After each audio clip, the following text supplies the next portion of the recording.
The debate on the Constitution. This is volumes 1 and 2 put out by the Library of America. So I have these in slipcovers, Library of America. And it's volumes 1 and 2. We'll just put volume 2 aside. They're both bound in the same way as all Library of America books, in a nice textured cloth. Library of America books have different colors, but I don't think that the color actually means anything. They're all sewn bound in acid-free paper, and they all have a ribbon. The binding allows you to lay it flat without breaking the spine. Although it does look like this one might be a little bit coming apart there. That's what you get for reading books. All right. The debate on the Constitution is,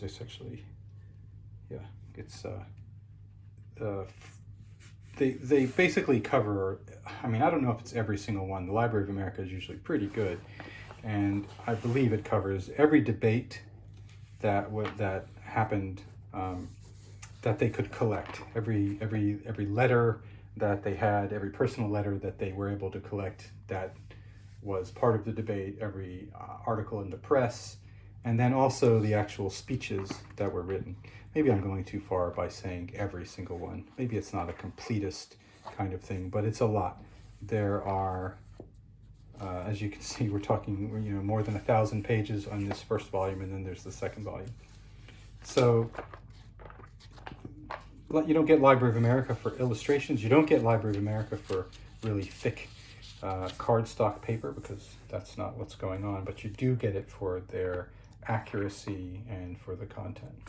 So this is another way to talk about this is that it is the Federalist and Anti-Federalist papers arguing for ratification of the Constitution and against ratification of the Constitution, as well as the speeches and the debate along the way. So that's what these are, and this is not something that I've sat and read through the whole way through, but I have read individual pieces of it, which you can do, from the Federalist papers, some of the Federalist papers and some of the Anti-Federalist papers. The show Hamilton has come out. They talked about how Hamilton wrote so many of the Federalist papers, and it makes you want to go through and read some of them.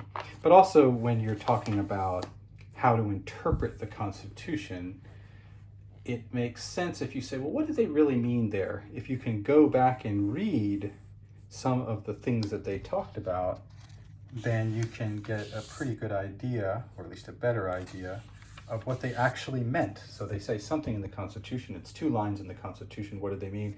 And then you can go back and find, oh, well, when they were talking about the Constitution, they said these 5 things that touched on that. You sort of get a better idea of it. So that's what we have here, is the debate on the Constitution, parts 1 and 2, nicely bound, easy to hold, for so much material, very easy to hold. You think of this as a 1,000-page book, but it's easy to hold in your hand, put out by the Library of America.